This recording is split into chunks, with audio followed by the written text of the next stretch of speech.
Hello नमस्ते, मेरा नाम डॉक्टर प्रियंका सावकार नवले है। मेरा clinic world class dental clinic ये पुणे के एफसी रोड पे लोकेटेड है। आज का जो वीडियो मैं बनाने जा रही हूँ वो most commonly asked question baking soda के बारे में कि बेकिंग सोडा दांतों के ऊपर लगाना चाहिए या नहीं लगाना चाहिए, उससे दांत सफ़ेद होते हैं और यूज़ करना कितना सेफ़ है। तो पहली चीज़, बेकिंग सोडा का नेचर जो होता है वो थोड़ा सा सॉल्टी होता है, अल्कलाइन नेचर का होता है। तो उससे दांतों के जो स्टेन्स है बिकॉज ऑफ द एसिड जो होते हैं वो निकालने में वो एक हद तक मदद करता है। एसिड बेस्ड स्टेन्स जो होते हैं mostly related to tea, coffee, red wine के रिलेटेड, वो बेकिंग सोडा से निकल सकते हैं। सेकेंड थिंग, जो एक्सट्रिंसिक स्टेन्स होते हैं, जैसे लास्ट वीडियो में भी मैंने बताया था, दो टाइप के स्टेन्स होते हैं। एक होते हैं इंट्रिंसिक जो दांत के अंदर होते हैं, इनामल में होते हैं, और एक होते हैं एक्सट्रिंसिक जो दांत के ऊपर होते हैं, इनामल के ऊपरी तरफ होते हैं। तो जो इंट्रिंसिक स्टेन्स होते हैं वो मोस्टली रिलेटेड मेडिसिन्स के रिलेटेड होते हैं या डेवलपमेंटल।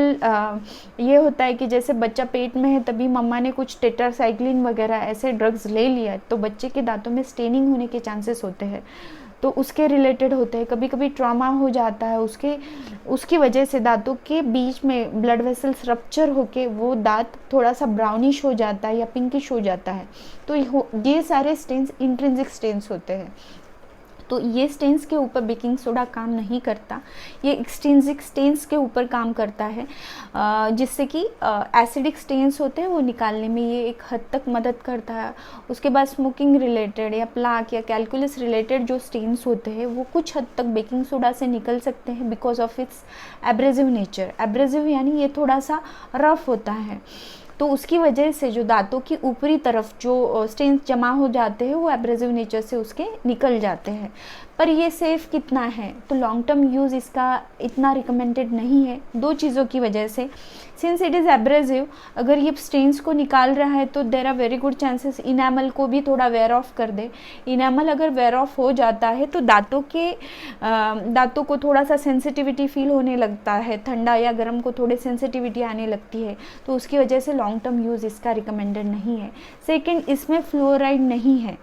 फ्लोराइड एक एंटी कैविटी मिनरल है जिसकी वजह से दांत स्ट्रेंथन होते हैं और दांतों में होने वाला डीके कम होता है।